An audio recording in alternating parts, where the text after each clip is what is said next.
হযরত ইউনূস আলাইহিস সালাম মাছের পেটে যখন ঢুকে পড়েছিলেন, যখন নিজের জীবন সম্পর্কে হতাশ হয়ে গিয়েছিলেন, তখন তিনি শুনতে পাচ্ছিলেন চতুর্দিকে যে সমস্ত জলচর প্রাণী আছে, হাত্তাকে সমুদ্রের তলদেশের, দরিয়ার তলদেশের বালুকণা, পাথরের নুড়ি, শৈবাল, সব কিছু থেকে আল্লাহ পাকের জিকির হচ্ছে। ভিতর থেকে আওয়াজ আসতেছে, আল্লাহ আল্লাহ আল্লাহ আল্লাহ আল্লাহ আল্লাহ আল্লাহ আল্লাহ আল্লাহ। জোরে বলেন আল্লাহ আল্লাহ আল্লাহ আল্লাহ আল্লাহ আল্লাহ আল্লাহ।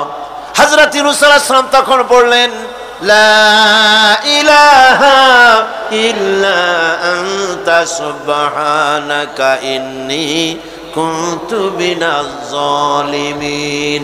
লা ইলাহা ইল্লা আনতা, তুমি ছাড়া কোনো ইলাহ নাই, আমি তোমার প্রশংসা করছি, আমি তোমার পবিত্রতা ঘোষণা করছি, আমি নিজের উপর জুলম করেছি।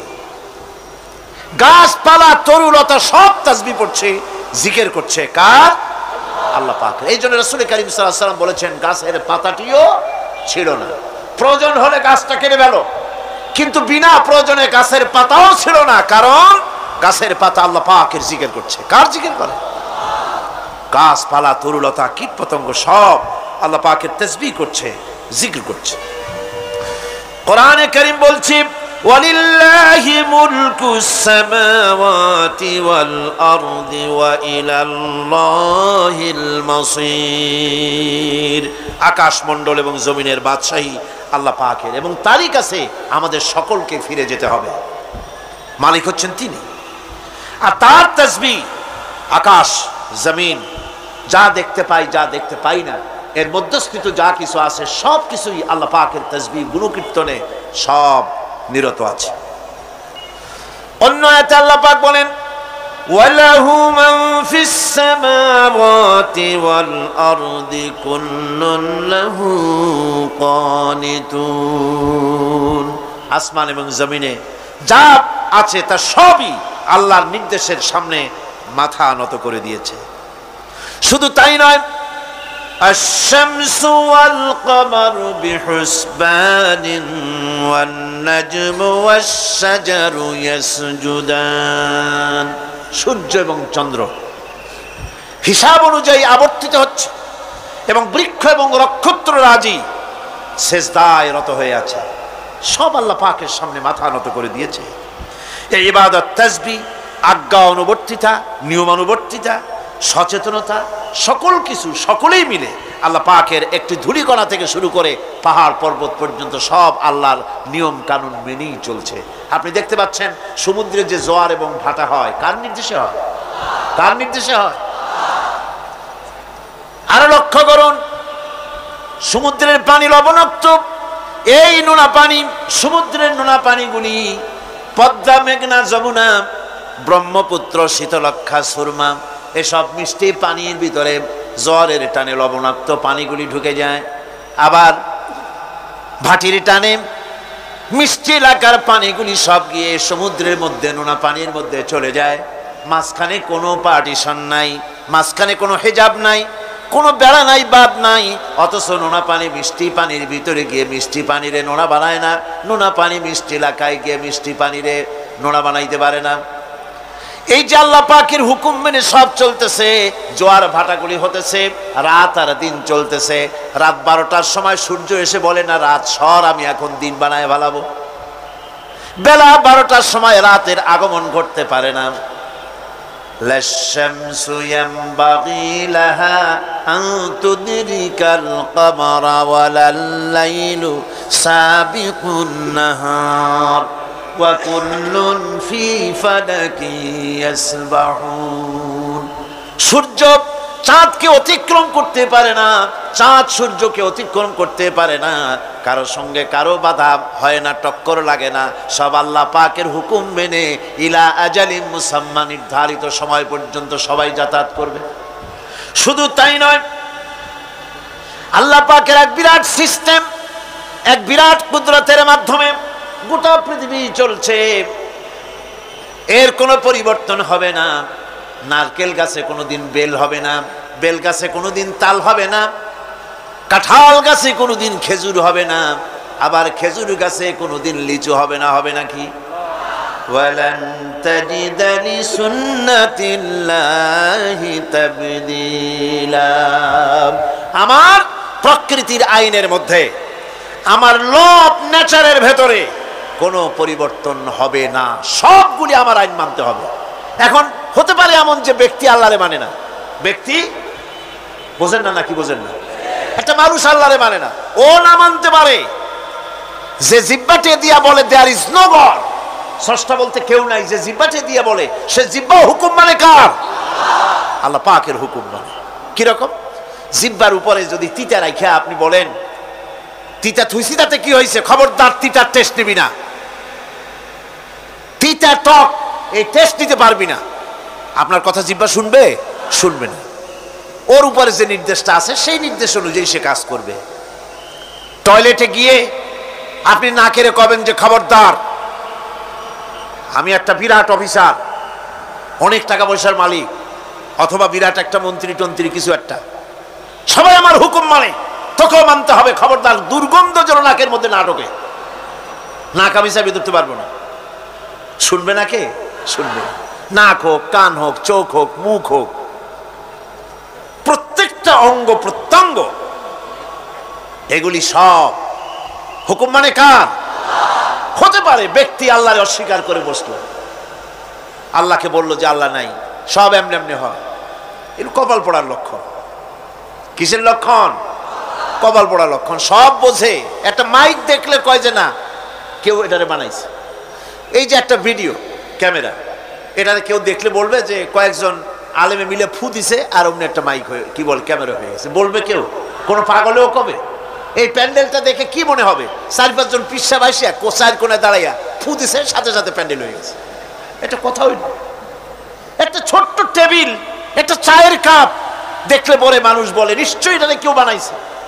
আজীব, এত বড় বিশাল আকাশ, এত সুন্দর জমিন, এত সুন্দর দেহ, এই মানুষ, গাছপালা, তরুলতা, কীট পতঙ্গ, পাহাড়, নদ নদী, এ সব কিছু দেখে কেবলমাত্র কপাল পোড়াই বলতে পারে যে কেউ নাই, এমনি এমনি হয়েছে। আজীব তামাশা। এমনি এমনি একটা চাউল তৈরি হয় না, একটা ডিম তৈরি হয় না, এমনি এমনি পৃথিবীটা হয়ে গেল। সবগুলির পেছনেই আল্লাহ পাক আছেন, তিনি সৃষ্টি করেছেন। এখন উপাস্যের প্রতি এই সৃষ্টি মানুষের দৃষ্টি আকর্ষণ করে। উপাস্য পাও না কে আল্লাহ, তা ঠিক পাও না, তা দেখাবার জন্য এই পৃথিবীর আল্লাহর সৃষ্টি প্রত্যেকটি পদার্থ, প্রত্যেকটি জিনিস ইঙ্গিত করে নিঃসন্দেহে কেউ না কেউ আছে, আর তার নাম হচ্ছে আল্লাহ। তার নাম কি? আরো জনে বলেন, নাম কি? আল্লাহ পাক। এখন প্রশ্ন ওঠে আল্লাহরে বানাইছে কেডা?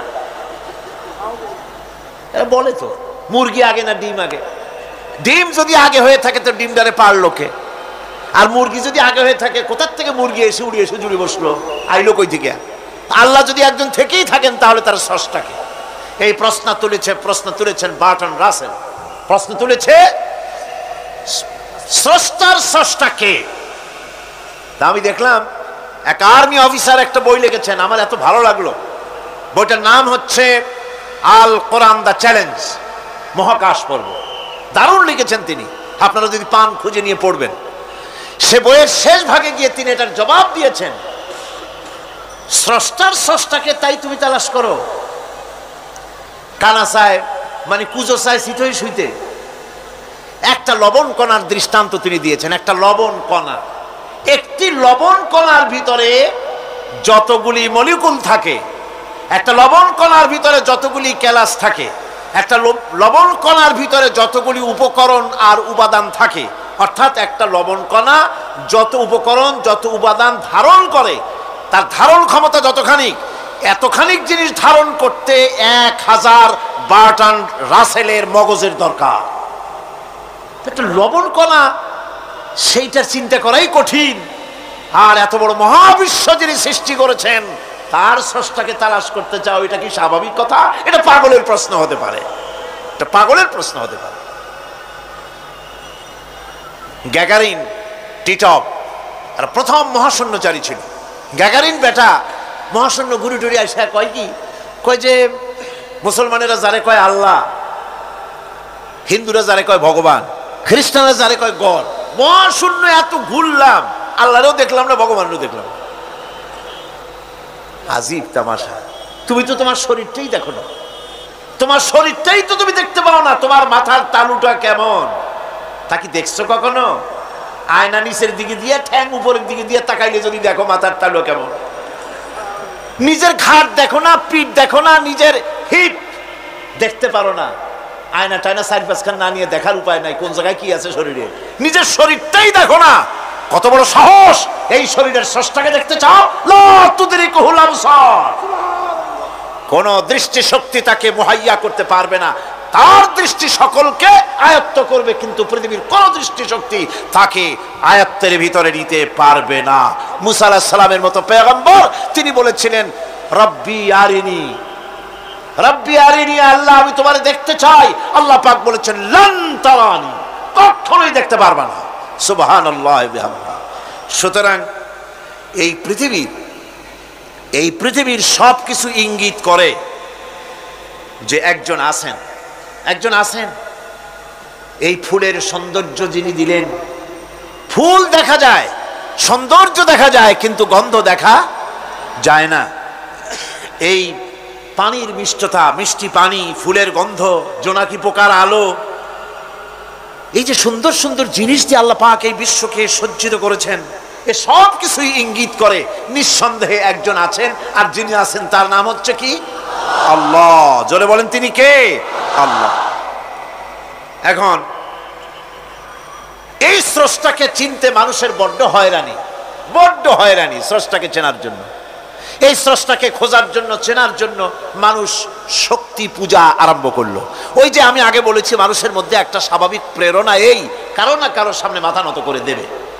সেজন্য মানুষ, কেউ তো আগুনকে পূজা করলো, আগুনের ভিতরে শক্তি আছে বলে আগুনের সামনে মাথা নত করে দিল, পাহাড়ের সামনে মাথা নত করে দিল, মূর্তি বানাইয়া মূর্তির সামনে মাথা নত করলো, কাঠের মূর্তি, মাটির মূর্তি বানাইয়া তার সামনে মাথা নত করে দিল। এগুলির সামনে যদি তুমি মাথা নত করলে, এগুলি কি মাছির মতো একটা ছোট্ট প্রাণীও বানাতে পারবে? এই চ্যালেঞ্জ কার? আল্লাহ পাকের। কোরআন শরীফে আল্লাহ পাক বলেছেন, নবী ওদের বলেন, ওরা কি মাছির মতো ছোট্ট একটা প্রাণী বানাতে পারবে? পারবে না। এমনকি ওদের সামনে যে খাদ্যগুলি রাখা হয়, মূর্তি টুর্তি বানায় সামনে যে খাদ্য রাখা হয়, এই খাদ্যের উপরে যদি মাছি পড়ে, খাবারগুলি উড়াই নিয়ে যায়, অথবা ওদের নাকের উপর এসে যদি মাছি এসে পড়ে, এই মাছিটাকে এতগুলো হাত সাথে একটা টোকা দিয়ে একটা মাছিকে উড়াই দিতে পারবে না। পারবে না। সুতরাং বুঝতে হবে, একথা বুঝতে হবে, স্রষ্টাকে তালাশ করতে গিয়ে মানুষেরা আগুনের পূজা করলো, পাথরের পূজা করলো, গাছের পূজা করলো, মাছের পূজা করলো, সাপের পূজা করলো, বাঘের পূজা করলো, শেষ পর্যন্ত সেক্সুয়াল অর্গান, এটার বাংলা করলাম না, এটারও পূজা করলো। এটাকে একটা শক্তির প্রতীক মনে করে এটার সামনেও মাথা নত করলো। বন্ধুগণ, মাটির পূজা করলো, জমিনকে নিজের মা মনে করে এটার পূজা করলো। অথচ আল্লাহ পাক পরিষ্কার করে বলে দিয়েছেন, লা ইলাহা ইল্লা আনা ফা'বুদুন, আমি ছাড়া কোনো ইলাহ নাই, আল্লাহ ছাড়া কোনো ইলাহ নাই। কোরআনে কারীম বলছে, ইন্নাল্লাযীনা তাদউনা মিন দুনিল্লাহি ইবাদুন আমসালুকুম। আল্লাহ পাক বলেন, আমাকে বাদ দিয়ে তোমরা যার সামনে মাথা নত করো, যার সামনে পূজা করো, অর্চনা করো, বন্দিগি করো, ওটা তোমার মতো আমার আরেকটি গোলাম। তুমি যেমন আমার গোলাম, ওটাও আমারই গোলাম। একটু জোরে সোরে জিকির করেন, লা ইলাহা ইল্লাল্লাহ, লা ইলাহা ইল্লাল্লাহ, লা ইলাহা ইল্লাল্লাহ, লা ইলাহা ইল্লাল্লাহ, লা ইলাহা ইল্লাল্লাহ, ঠান্ডা তো, লা ইলাহা ইল্লাল্লাহু মুহাম্মাদুর রাসূলুল্লাহ। বোঝা যাচ্ছে আল্লাহ হচ্ছেন এক এবং একক। এই আল্লাহ সুবহানাহু ওয়া তাআলা তিনি বলছেন আমাকে বাদ দিয়ে যার সামনে মাথা নত করো ওরা আমার গোলাম। সূর্য কার গোলাম? চন্দ্র কার গোলাম? সাপ বলেন, বাঘ বলেন, আগুন বলেন, সব কার গোলাম? এগুলি সব কার কথা শোনে? আগুন যতই পূজা করেন, আগুনের মধ্যে আপনি পড়লে আগুন কি ছাড়বে? ছাড়বে না। তবে হ্যাঁ, আগুনের মালিক যদি বলে তাহলে ছাড়িয়ে দিবে, ঠিক কিনা? ইব্রাহিম আলাইহিস সালামকে আগুনের ভিতরে যখন ফেলে দেওয়া হচ্ছে, ফেরেশতা বলতেছিল আমার কাছে সাহায্য চাও, আগুন থেকে বাঁচায় দেই। হযরত ইব্রাহিম বলেছিলেন আমার তো পরীক্ষা হতেছে, ইমতিহান হতেছে, আমাকে ডিস্টার্ব করো না, আমি তোমার কাছে কেন সাহায্য চাইবো?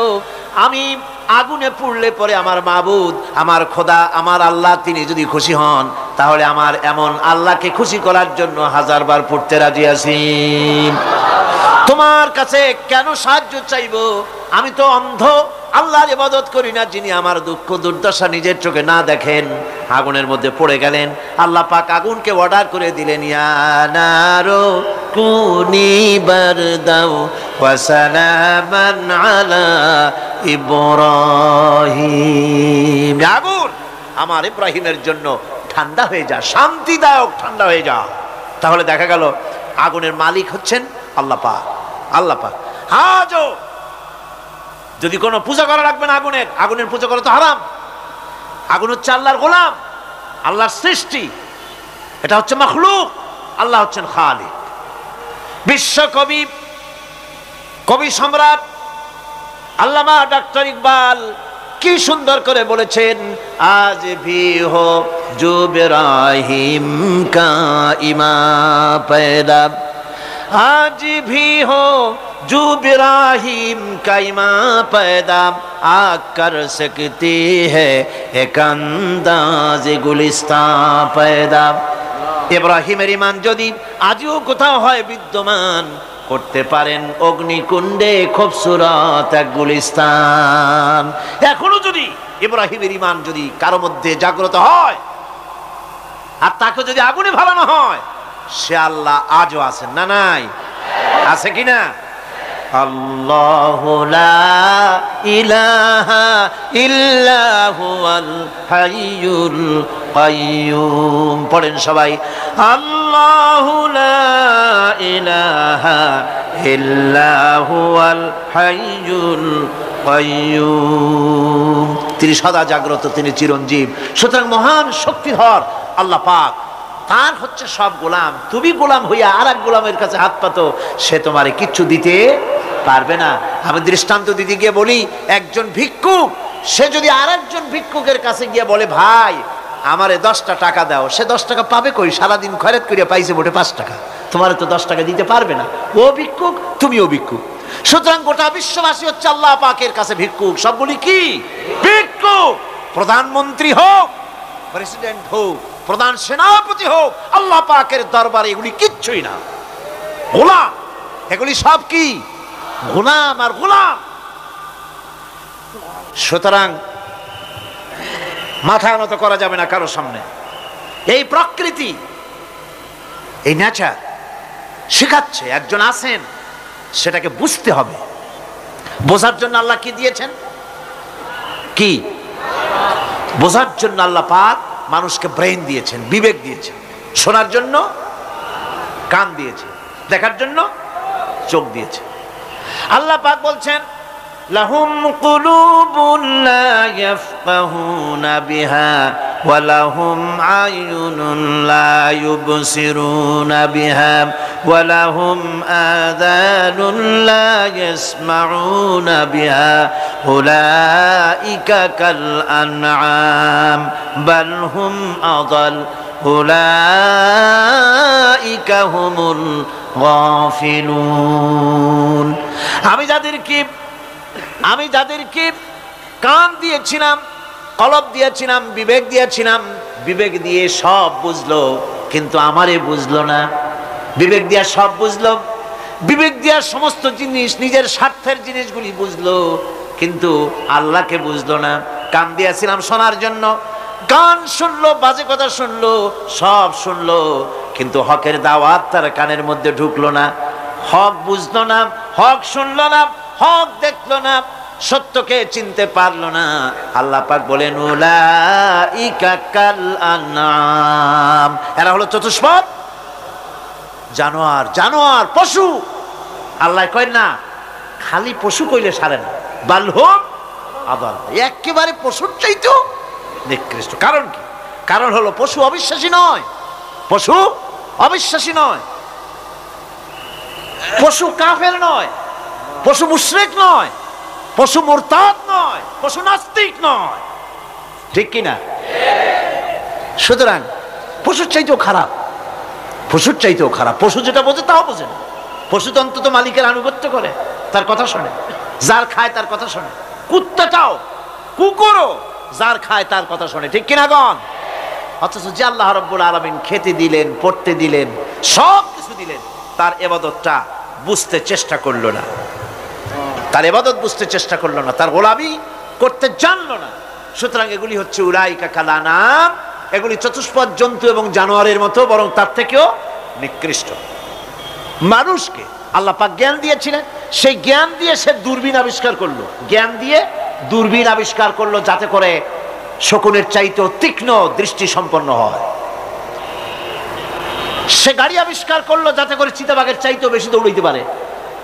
সে সাবমেরিন আবিষ্কার করলো যাতে করে মাছের চাইতেও বেশি দ্রুতগামী হয়ে চলতে পারে পানির তলা দিয়া। এ সব কিছুই করলো, কিন্তু তার মনুষ্যত্বকে বাড়াইতে পারলো না, মনুষ্যত্বকে বাড়াতে পারলো না। এই মনুষ্যত্বই ছিল সবচেয়ে বড় জিনিস। কবি বলছেন, মুঝে ये डर है कि दिले जिंदा तू ना मर जाए, मुझे ये डर है कि दिले जिंदा तू ना मर जाए, कि जिंदगानी इबारत है तेरे जीने से, मुझे ये डर है कि दिले जिंदा तू ना मर जाए। আমার এই ভয় হয়, হে আমার জীবন্ত আত্মা, তোর না অপমৃত্যু হয়ে যায়। কারণ তোর যদি অপমৃত্যু হয় তাহলে আমার তো বেঁচে থাকার কোনো লাভ নাই। আমরা তো আমাদের আত্মা, জীবিত আত্মাকে মেরে ফেলছি, জীবিত আত্মাকে মেরে ফেলছি, আত্মাকে বিকশিত করছি না। আত্মাকে বিকশিত করতে হবে। এই আত্মা বিকশিত হবে কিভাবে? সব জিনিসের খাবার আল্লাহ পাক এই জমিনে তৈরি করেছেন, ঠিক কিনা কর? সকলের খাবার এই জমিনে। মানুষ যেহেতু তৈরি হয়েছে এই মাটি দিয়ে, সেই জন্য আল্লাহ রাব্বুল আলামিন মানুষের খাবার মাটি দিয়ে তৈরি করে দিয়েছেন। কলা দিয়েছেন, কচু দিয়েছেন, আলু দিয়েছেন, মূলা দিয়েছেন, তাল দিয়েছেন, বেল দিয়েছেন, মাছ দিয়েছেন, তরকারি দিয়েছেন, পনির দিয়েছেন, দুধ দিয়েছেন, গোশত দিয়েছেন। খাবারের কোনো অভাব রাখেন নাই, সব মাটি দিয়েছে। কিন্তু যেই রুহটা আমাদের ভিতরে, যে আত্মাটা আমাদের মধ্যে, যে আত্মা থাকলে পরে বাঁচি, আত্মা না থাকলে পরে মরে যাই, সেই রুহের খাবার আমরা কেউ দিতেছি না। রুহটা কি? আল্লাহ পাক বলছেন, নবী আপনাকে প্রশ্ন করা হয়, ওয়ায়াসআলুনাকা আনির রূহ কুলির রূহু মিন আমরি রাব্বি।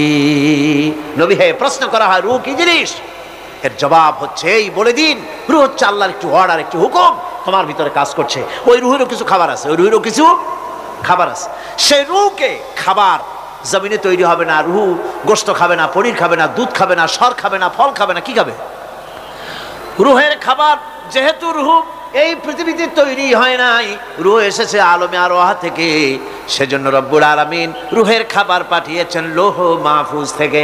আল্লাহ পাক কোরআনে কারীমকে রুহের খোরাক করে পাঠিয়েছেন। রুহকে যদি বাঁচাতে চান তাহলে তার একমাত্র খাদ্য হতেছে তেলাওয়াতে কোরআন, তেলাওয়াতে কোরআন। যত তেলাওয়াত করবেন ততই মজা লাগবে। সুবহানাল্লাহ, কোন সুবহানাল্লাহ। একটু হারাম শরীফ থেকে বেড়ায় আসেন। টাকা পয়সা যাদের আছে তাদের বলছি, পয়সা করি যাদের আছে, সিঙ্গাপুর বেড়ায়। আরে সিঙ্গাপুর বেড়ায় করবা কি? মার্কেটিং ছাড়া আর কিছুই নাই। সিঙ্গাপুর, ব্যাংকক, হংকং, এই সমস্ত জায়গায় ঘুরে টুরে আসে, খুব দেখে আসছে। টাকা নষ্ট করে লাভ নাই, বরং পয়সা করি যদি আল্লাহ দিয়ে থাকেন হস্ত করবেনই। পয়সা করি বেশি থাকলে রমজান মুবারকে ওমরা করে এসেন। রাসূল কারীম সাল্লাল্লাহু আলাইহি ওয়াসাল্লাম বলেছেন, যে ব্যক্তি রমজান মুবারকে ওমরা করলো সেজন্য আমার সাথে হজ আদায় করলো। কেন বলছি? এই জন্য বললাম, আল্লাহ পাক আমাকে কয়েকবার নসিব করেছেন। সেখানে যখন রমজান মুবারকে যখন তেলাওয়াত হতে থাকে তারাবিহের ভেতরে, মনে হচ্ছে যেন আকাশ থেকে ওহী নাজিল হতেছে। মানুষের চোখের পানি, নাকের পানি একাকার হয়ে যায় হারাম শরীফের ভিতরে। সেখানে তো মোনাজাত সারা বছর মোনাজাত হয় না, মোনাজাত হয় রমজান মোবারকে বেতেরের নামাজের ভিতরে। বেতেরের নামাজের ভিতরে ইমাম সাহেব হাত তুলে মোনাজাত করেন, অন্তত 8 থেকে 10 লক্ষ মানুষ হজের মৌসুমের মতো কাঁদতে কাঁদতে পাগল হয়ে যায়। কোরআন কি মজা! কোরআন হচ্ছে রুহের খাবার।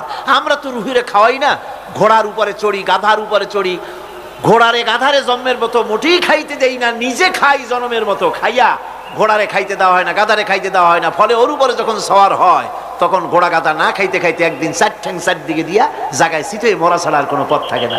আমাদের মানুষেরা খায় কি? সুবহানাল্লাহ। এই যে শবে বরাত আসতেছে, কি যে খাবে দিশা আগের থেকে লিস্ট তৈরি হয়ে যায় কতটা আইটেম তৈরি করা হবে। রমজান মাসে আল্লাহ একটু কম টম মান্দায় খাবে, একটা রমজান মাস আল্লাহ দিলেন। সেই রোজার মাসে যে সারাদিন খায় না, এটাকে উসুল করে ইফতারের সময় সে যে কত খাবার, চোখ সানা বড় হয়ে যাবে দেখুন। পেঁয়াজি, বেগুনি, হালিম, শরবত, তরমুজ, বেল, কলা, কচু, না কি খাইতে খাইতে মাগরিবের রক্ত শেষ। কয় ভাই নামাজটা কোন রকম পড়ে আসি, তারপরে খাবো না। আবার গেল নামাজ পড়তে, আবার এসে খাইলো, খাইয়া তারপরে আবার ভাত খাইলো। কেমনে যে খায় আল্লাহই জানে, গলায় আঙ্গুল দিলে পাওয়া যায়। এরকম খাইয়া তারপরে তারাবি পড়তে দাঁড়ায়। ওরা জনমের মতো খাইলে পরে তো অলস হবে শরীর। তারাবি পড়তে দাঁড়াইছে, লম্বা কেরাত হচ্ছে, উনি রুকুতে আছে, ইমাম সেজদায় চলে গেছে, ওনার খবর নেই। অথবা উনি সেজদায় পড়ে আছেন, ইমাম কোথায় উঠে গেছে তার খবর নেই। সুবহানাল্লাহ। সুতরাং নিজে খাইয়া পেটটারে দুম্বার মতো সাইজ বানাইয়া কোনো লাভ নাই। পেট বড় বানাবেন না, সিনা বড় বানান। সিনা বড় বানান, সিনার ভিতরে কোরআন ধারণ করেন, মজা পাবেন। এই আল্লাহ রাব্বুল আলামিন এত বড় নিয়ামত, এই কোরআন, এর থেকে বড় নিয়ামত পৃথিবীতে আর নাই। শ্রেষ্ঠ নিয়ামত, এর থেকে বড় নিয়ামত আছে ভাই? এই শ্রেষ্ঠ নিয়ামতকে পড়তে শিখুন, বুঝতে শিখুন, হেদায়েতের সবের মধ্যে আছে। সুতরাং আল্লাহ রাব্বুল আলামিন মনুষ্যত্বকে, আত্মাকে বিকাশ করার জন্য কোরআনে কারীম দিয়েছিলেন। মানুষ এই জ্ঞান দিয়ে আবিষ্কারের পিছনে চলে গেল। হ্যাঁ, আবিষ্কার দরকার আছে, মোটেই আমি এটাকে অস্বীকার করি না, সব দরকার। কিন্তু সেই সাথে আল্লাহ পাকের সাথে যে সম্পর্কটা থাকা দরকার ছিল, সেই সম্পর্ক থেকে মানুষ নিজেকে বিচ্ছিন্ন করেছে। কোরআনে কারীমে আল্লাহ পাক বলছেন, লাকাদ খালাকনাল ইনসানা ফি আহসানি তাকওয়িম। সব থেকে সুন্দর করে বানিয়েছি কারে? মানুষ। চিল্লা এখন কারে? মানুষ হলো সবচাইতে সুন্দর, সবচাইতে সুন্দর সৃষ্টি আমার। ওগুলা, এই মানুষগুলি হচ্ছে আশরাফুল মখলুকাত। মানুষ কি মখলুকাত? সৃষ্টির সেরা। আপনারা সৃষ্টির সেরা হইলেন কি দিয়া? আপনারা কি বাঘের মতো দৌড়াতে পারেন? বল্লার মতো হুল ফুটাইতে পারেন? কুত্তার মতো কামড়াইতে পারেন? হাতির মতো শক্তি আছে? গরিলার মতো শক্তি আছে? মাছের মতো সাঁতরাইতে পারেন? সাপের মতো ক্রুদ্ধতা আছে? সিংহের মতো হিংস্রতা আছে? তো কিসের, কোন দিক থেকে আপনি আশরাফুল মখলুকাত হলেন? আশরাফুল মখলুকাত হয়েছেন জ্ঞানের কারণে। কিসের কারণে? সেই জ্ঞানটার জন্যই তো আপনি সৃষ্টির সেরা। এই সৃষ্টির সেরা মানুষ, সুন্দর মানুষ, এই মানুষগুলি সুম্মা রাদাদনাহু ফি আসফালা সাফিলিন। সুম্মা রাদাদনাহু আসফালা সাফিলিন। এই মানুষ নিচে নামতে নামতে এত নিচে নামে, শয়তান অবাক হয়ে গালে হাত দিয়া নিচের দিকে তাকাইয়া দেখে আর চিন্তা করে এর দূর নামলো কেমনে। শয়তান অবাক হয়ে যায় মানুষের অবস্থা দেখে। আজ America, British parliament, American parliament আইন পাস করে পুরুষে পুরুষে বিবাহ জায়েজ করে দিয়েছে সেখানে। নাউযুবিল্লাহি মিন যালিক। শয়তানের চাইতে নিকৃষ্ট। শয়তানও এই সব কাম জানেও না, বোঝেও না। শয়তান তো ভালো, কুত্তাও জানে না, ঠিক কিনা কন? কুকুরেও সমকামিতা করে না, শুয়োরেও করে না, গাধায়ও করে না। মানুষ কোথায় নামছে? এই মানুষ সৃষ্টির সেরা বানিয়েছিলাম, শয়তানের চাইতে নিকৃষ্ট হয়ে গেল। আল্লাহ পাক বলেন, ইল্লাল্লাযীনা আমানু ওয়া আমিলুস সালিহাতি ফালাহুম আজরুন গায়রু মামনুন। কিন্তু যারা ঈমান এনেছে, আমলে সালেহ করেছে, তাদের জন্য রয়েছে অপুরন্ত পুরস্কার। এই অপুরন্ত পুরস্কার আল্লাহ রাব্বুল আলামিন দান করবেন যারা নাকি মুমিন বান্দা, যারা নাকি ইবাদত করবে তাদের জন্য।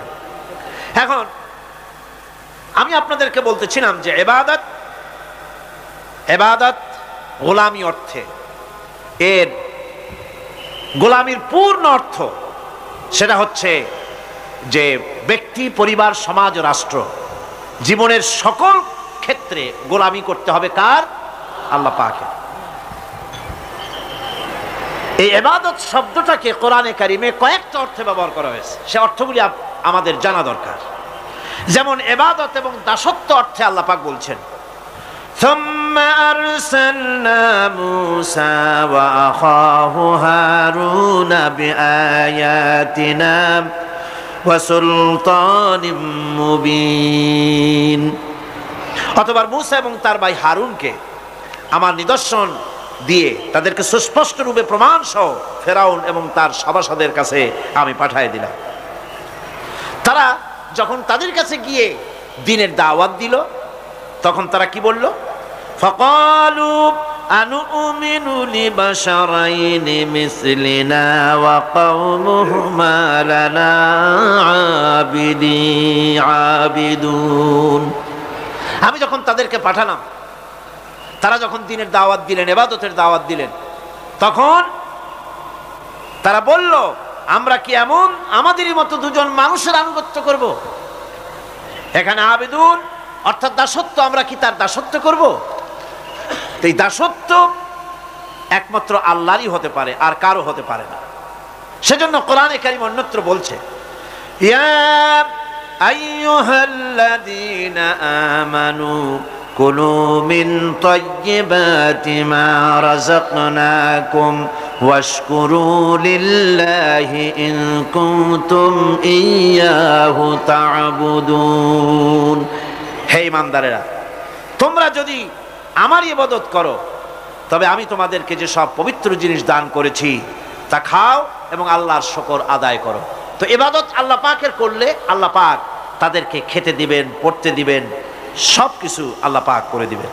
তো আল্লাহ পাকের ইবাদত করতে হবে, আল্লাহ পাকের উপর ঈমান আনতে হবে, আর তাগুতকে অস্বীকার করতে হবে। অন্য আরেকটি আয়াতে কথাটা এভাবে এসেছে, ফামান ইয়াকফুর বিত্তাগুতি ওয়া ইউমিন বিল্লাহি ফাকাদ ইসতামসাকা বিল উরওয়াতিল উসকা লা ফিসামা লাহা ওয়াল্লাহু সামিউন আলীম।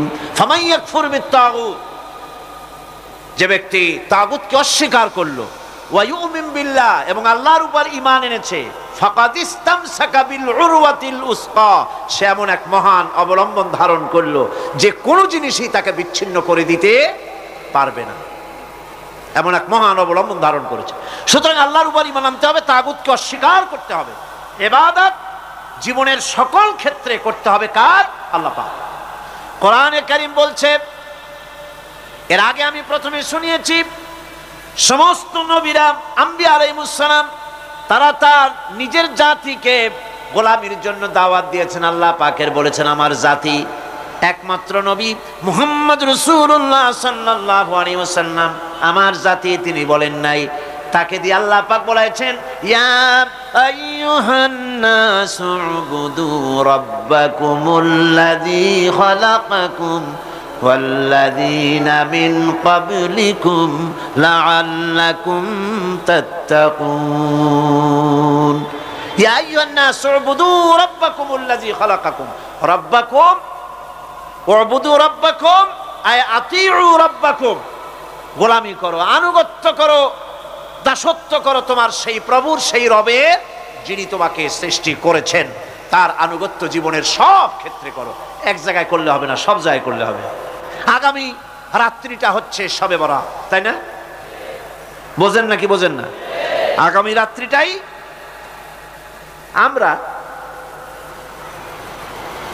আমরা হচ্ছে সেই ধরনের মানুষ, মিনিমাম লেবার ম্যাক্সিমাম প্রফিট। অল্প কাজ করে বেশি প্রফিট যদি করা যায়, আমরা সেই পক্ষে বেশি। শবে বরাত, শবে কদরে ইবাদত করিয়া জীবনের সব গুনাহ মাফ করাইতে চাই, আর করাইয়া মনে করলাম, বিশ্বাস করলাম যেটা এইভাবে হয়, কিন্তু পরের দিন থেকে আবার যেরকম ছিল মানুষ সেরকম হয়ে যায়। সারা রাত জাগলো শবে বরাতে, সারা রাত জাগলো। সকালবেলায় যে ব্যবসায়ী সারা রাত জাগলো, সকালবেলায় দোকানে দিয়ে ওজনে কম দেওয়ার অভ্যাসটার পরিবর্তন হইল না। যে কৃষক সারা রাত জাগলো, পরের দিন জমিনের আইল ঠেলার অভ্যেসটা পরিবর্তন হলো না। যে ব্যক্তি মিথ্যে কথা বলতো, চুরি করত, ডাকাতি করত, যে অফিসার সারা রাত জেগেছেন, পরের দিন অফিসে গিয়ে তার ঘুষ খাওয়ার বদভ্যাস থেকে তিনি নিজেকে বিরত রাখতে পারেননি। তাহলে এই শবে বরাত করে রাত জেগে ফায়দা কতটুকুন ফায়দা? হ্যাঁ, ফায়দা কিছু আছে, ফায়দা আছে। সেটা হলো পায়াস খাওয়া, সেটা হলো গোশত খাওয়া, রুটি খাওয়া, এই ফায়দা তো হবেই, এগুলি হয়। কিন্তু আপনার মূল ফায়দা হবে কি করে যদি আপনার অভ্যাসের পরিবর্তন না হয়? কথা বোঝেন কিনা? মূল অভ্যাসের তো পরিবর্তন করতে হবে। একজন মাঠে মাঠে ঘুরছে, আর এক পাগল এসে জিজ্ঞেস করছে, ঘুরছো কেন? ঘুরবো না, আগামীকাল কোরবানির দিন, গরু তালাশ করতেছি, গরু পাচ্ছি না, বাজারে টাজারে ঘুরলাম, আবার আর এক বাজারে যাচ্ছি। আরে বাজারে গরু কেন? মাঠে কত গরু আছে, একটা ধরে জবাই দিলেই তো হয়। লোকটি বলছে, দেখো পরের গরু জবাই দিলে তা তো গোনা হবে। কয় না, তুমি অঙ্ক বোঝো না। গরু জারি হোক, কোরবানির দিনে গরু জবাহ যদি করো তাহলে সওয়াব তো একটা হবে। কোরবানি উপলক্ষে জবাহ করছে, একটা সওয়াব পাবা না? তো কোরবানির জন্য একটা সওয়াব হবে, আর চুরির জন্য অবশ্যই একটা পাপ হবে। কোরবানি যখন দিবা তো কোরবানির সওয়াব আর চুরির পাপ ভগ্নাংশের মতো কাটাকাটি হয়ে যাবে, গোশত খাবা ফাও। তো মানুষের অবস্থা তো তাই হয়েছে। মানুষের অবস্থা হয়েছে শবে বরাতে সারা রাত জাগবো, কান্দাকাটি করবো, ফাও গুনাহ মাফ হয়ে যাবে, আর গোশত রুটি তো আছেই, যদ্দূর পারলাম খাইলাম। পরের দিন ডু ফুর্তি, নো চিন্তা। নাউযুবিল্লাহি মিন যালিক।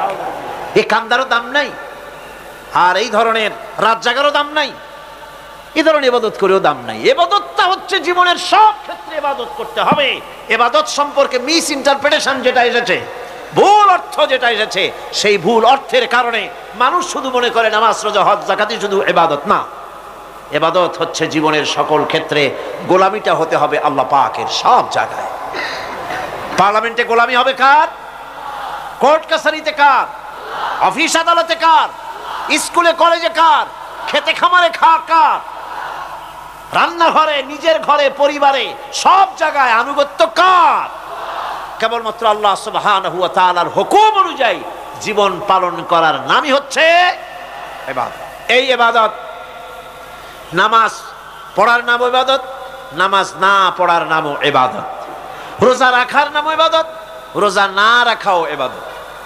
এখন আপনারা বলতে পারেন, যেটা ঠিক কি আশ্চর্য কথা শুনাইলেন, নামাজ পড়া তো ইবাদত, নামাজ না পড়া আবার কোন দেশে ইবাদত?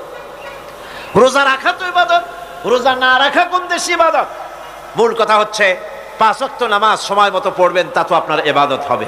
কিন্তু সূর্য উদয়ের সময়, সূর্য ঠিক মাথার উপরে থাকার সময়, সূর্য ঠিক অস্তগামী হওয়ার সময় নামাজ পড়া জায়েজ নাই, সেজদা করা জায়েজ নাই, হারাম করা হয়েছে। সুতরাং এই 3 সময় নামাজ না পড়াটাই ইবাদত। সারা বছর রোজা রাখবেন, ইবাদত হবে। কিন্তু 2 ঈদের 5 দিন রোজা রাখা হারাম করা হয়েছে, ওই 5 দিন রোজা না রাখাটাই, তার অর্থ হলো জীবনের সমস্ত কাজটাই হলো ইবাদত হবে, যদি মুসলমান আল্লাহর হুকুম মাফিক তার জীবনকে পরিচালনা করে। আপনার চোখের চাহনিটাও তো ইবাদত হবে। সুবহানাল্লাহ। এই চোখ দিয়ে গুনাহ কামাই করা যাবে, আবার এই চোখ দিয়ে সওয়াব কামাই করা যাবে। যদি কোনো সন্তান তার মা বাপের দিকে ভক্তির নজরে, মহব্বতের নজরে যদি তাকায়, নবীজি বলেছেন একটা কবুল নফল হজের সওয়াব আমলনামায় লেখা যাবে। সাহাবীরা প্রশ্ন করেছেন, যদি কেউ 100 বার তাকায় তো কি হবে? নবীজি বলেছেন, আল্লাহ রাব্বুল আলামিনের নিয়ামতের ভান্ডার, অফুরন্ত নিয়ামতের সেখানে কোনো অভাব নাই। যদি কোনো বান্দা যদি তার মা বাপের দিকে দৈনিক 100 বার তাকায়, তো ওই বান্দার আমলনামায় 100 কবুল নফল হজের সওয়াব লেখা যাবে। তাহলে দেখা গেল চোখের চাহনি আপনার ইবাদত, আপনার ঘুম ইবাদত, আপনার চাকরি ইবাদত, আপনার ব্যবসা বাণিজ্য ইবাদত। তার মানে হলো আল্লাহর গোলামি, আল্লাহর হুকুম অনুযায়ী কাজ করার নামই হচ্ছে ইবাদত। ইয়াকা না'বুদু ওয়া ইয়াকা নাস্তাঈন। পড়েন সবাই, ইয়াকা না'বুদু ওয়া ইয়াকা নাস্তাঈন। আল্লাহ তাআলা একমাত্র তোমার গোলামি করি, তোমারই আনুগত্য করি, তুমি ছাড়া কারো গোলামি করি না, তুমি ছাড়া কারো গোলামি করি না। এখন দোকানদার নামাজের মধ্যে পড়লো ইয়াকা না'বুদু। ইয়াকা না'বুদু, না'বুদু শব্দটা হচ্ছে মুজারের সিগা। এটা এর মধ্যে 2টা কাল পাওয়া যায়, বর্তমান আর ভবিষ্যৎ, দুটি কাল পাওয়া যায়। নাবুদু এই শব্দ দিয়ে বোঝানো হচ্ছে কি, আয় আল্লাহ পাক এই নামাজের ভিতরে যেমন তোমার হুকুম পালন করে নামাজ আদায় করছে, যেমন নামাজের ভিতরে কিছু খাওয়া যায় না, বাইরে খাওয়া জায়েজ ছিল, নামাজ পড়ছি বলে খানাটা আমার জন্য হারাম হয়ে গেছে। কথা বলা জায়েজ ছিল, নামাজের ভিতরে কথা বলা হারাম করে দিলাম। এদিক ওদিক তাকানো জায়েজ ছিল, নামাজের ভিতরে এদিক ওদিক তাকানো বন্ধ করে দিলাম। তার মানে আমার জন্য চিরস্থায়ী, সব সময়ের জন্য আমার জন্য হালাল করে দেওয়া জিনিসগুলি এই নামাজের ভিতরে অল্প সময়ের জন্য হারাম করে প্রমাণ করে দিলাম। মাবুদ গো, এই নামাজের পরে চিরস্থায়ী হারামগুলি এইভাবে আমার জন্য হারাম করে নেব। ইয়াকা নাবুদু, নামাজটা পড়ছি যেভাবে করে, নামাজের বাইরের জীবন চালাবো সেইভাবে করে। সেজদা দিলেই তো সওয়াব হয়, সেজদা দিলে কি হয়? সওয়াব হয়। যদি কেউ ৫-৬টা সেজদা দিয়ে দেয় এক রাকাতের মধ্যে তো কি হবে? যদি কেউ নামাজ পড়লে তো সওয়াব হয়। ফজরের নামাজ যদি ৪ রাকাত পড়ে তো কি হবে? মাগরিবের নামাজ যদি ২ রাকাত পড়ে অথবা ৪ রাকাত পড়ে তো কি হবে? ইচ্ছে করে যদি এভাবে করে, ভুল করবে নয়, ইচ্ছে করে যদি করে তাহলে আল্লাহর আইনের সঙ্গে বিরোধিতা করছে বলে সে বিদ্রোহী হিসাবে প্রমাণিত হবে। সুতরাং কথা হচ্ছে নামাজের ভিতরে আয় আল্লাহ পাক ইয়াকা নাবুদু, এই নামাজের ভিতরে তোমার হুকুম মেনে যেভাবে নামাজ আদায় করি, নামাজের বাইরের জীবনটাও তোমার হুকুম মেনে পালন করব। এটাই হচ্ছে ইবাদতের মূল থিম, মূল আইডিয়া, মূল ফিলসফি। নামাজ ইবাদত করতে হবে জীবনের সব ক্ষেত্রে।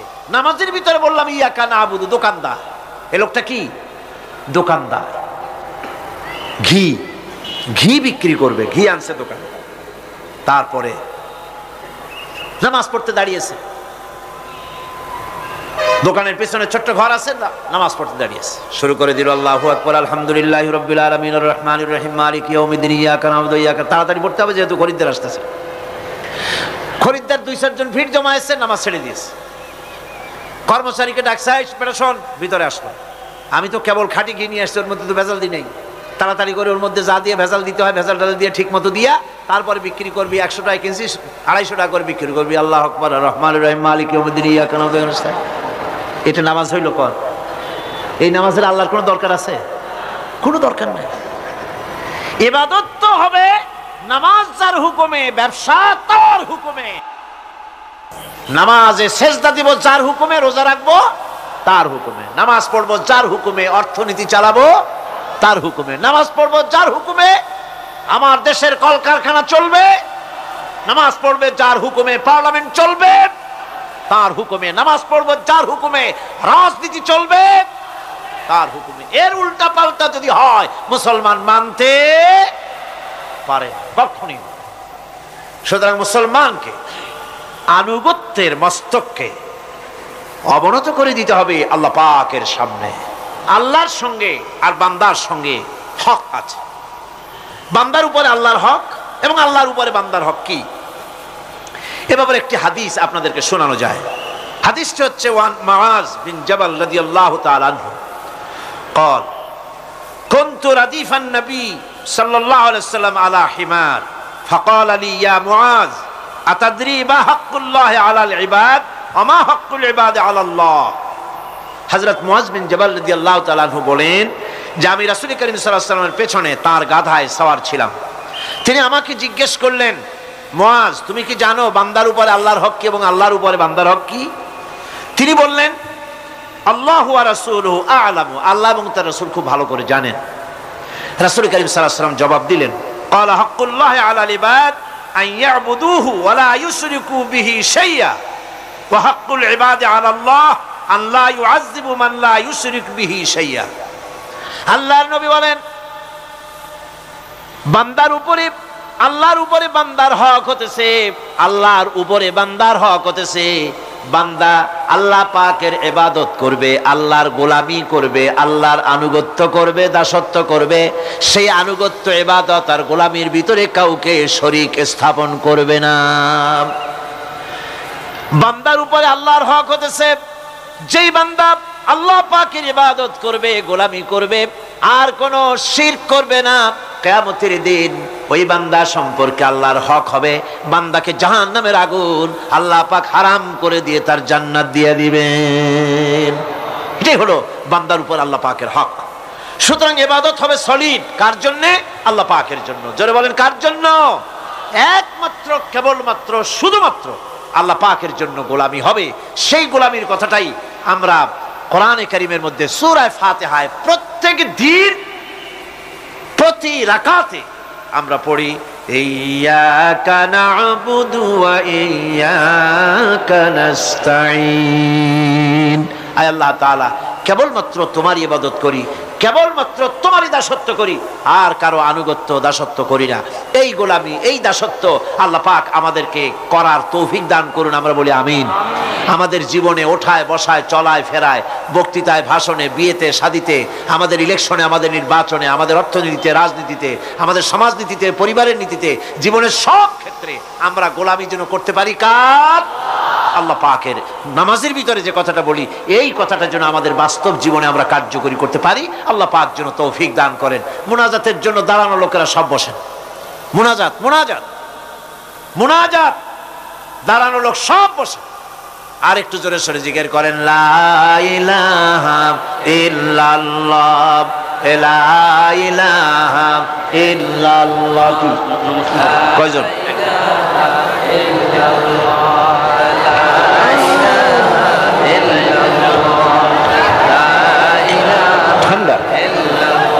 আমি বললাম বসতে, আপনারা দাঁড়ায় গেলেন, কেমন কথা?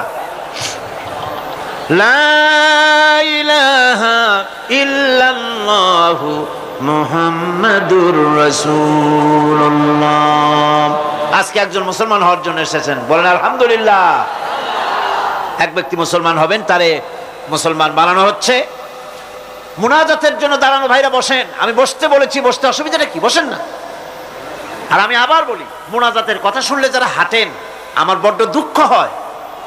ঘন্টার পর ঘন্টা বসতেন আর আল্লাহর কাছে হাত উঠাবার সময় চলে যাচ্ছেন। দুর্ভাগ্য, হতভাগ্য ওই সব লোকদের জন্য যারা আল্লাহর কাছে মুনাজাত করার সুযোগ পায় না। আল্লাহ পাক সকলকে তৌফিক দিন, জোরে বলেন আমিন। কে মুসলমান হলো? এর কি নাম? কি নাম পছন্দ করছে? নাম কি?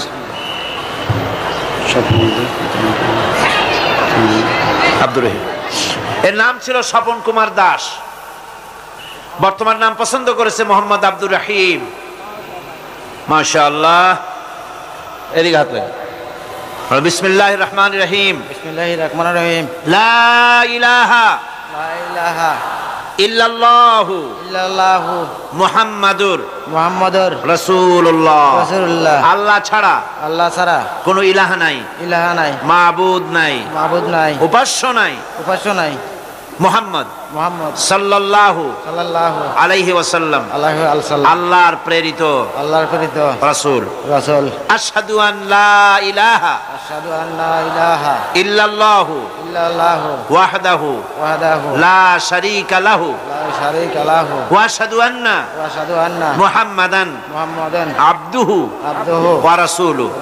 আমি সাক্ষ্য দিচ্ছি, আমি সাক্ষ্য দিচ্ছি, আল্লাহ ছাড়া, আল্লাহ ছাড়া কোনো ইলাহা নাই, মাবুদ নাই, উপাস্য নাই। তিনি এক, তিনি একক, তিনি নিরঙ্কুশ, তার কোনো অংশীদার নাই। আমি আরো সাক্ষ্য দিচ্ছি, মুহাম্মদ সাল্লাল্লাহু আলাইহি ওয়াসাল্লাম আল্লাহর প্রেরিত রাসূল এবং এবং তার বান্দা। সকলকে সালাম দাও। আসসালামু আলাইকুম। সকলে কোন ওয়ালাইকুম আসসালাম। আল্লাহ পাকের এই বান্দা মুশরিকানা জীবন যাপন করতেন, এখন তিনি আমাদের তাওহীদপন্থী, আমাদের ভাই। তিনি আমাদের কি? মুসলিম মিল্লাতে তিনি আসলেন। আমরা তার জন্য দোয়া করব, আল্লাহ যেন তাকে খাঁটি মুসলমান হওয়ার তৌফিক দান করেন। 5 ওয়াক্ত নামাজকে শিখবেন, নামাজ সঠিকভাবে আদায় করবেন, ইসলামকে জানবেন। শুধু মুসলমান হওয়াটাই বড় কথা নয়, ইসলাম জানা, বোঝা এবং তার উপরে আমল করা, এটা যেন আপনি রীতিমতো করবেন। আল্লাহ পাক তৌফিক দান করুন। আমি ওনাকে কোলাকুলি করছি ওনার সাথে আপনাদের পক্ষ থেকে।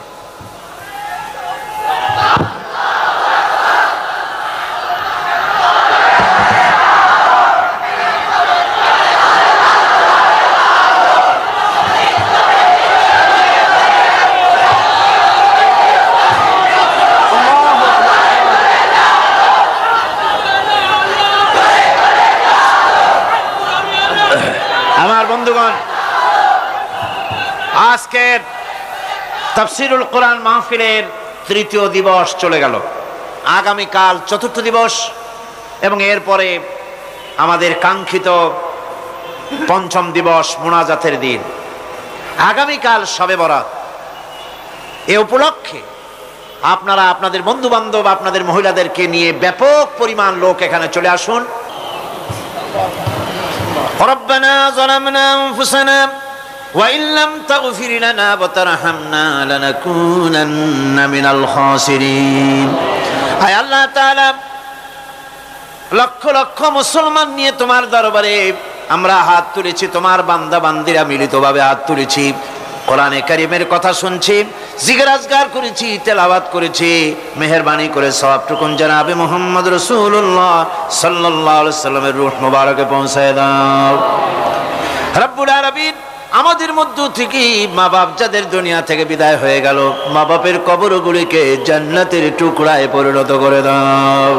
রব্বির হামহুমা কামা রব্বায়ানি সাগীরা। পড়েন সবাই, রব্বির হামহুমা কামা রব্বায়ানি সাগীরা। আয় আল্লাহ তাআলা, আমাদের আত্মীয় স্বজন, আমাদের পীর মুর্শিদ, আমাদের উস্তাদ, আমাদের বন্ধু বান্ধব, ভাই বোন যারা আমাদের ছেড়ে চলে গেছেন, আল্লাহ তুমি তাদের উপরে রহমত নাজিল করো। ربنا تقبل منا إنك أنت السميع العليم وتب علينا إنك أنت التواب الرحيم سبحان ربك رب العزة عما يصفون وسلام على المرسلين الحمد لله رب العالمين واجعل آخر كلمة عند الموت لا إله إلا الله মুহাম্মাদুর রাসূলুল্লাহ। আসসালামু আলাইকুম ওয়া রাহমাতুল্লাহ।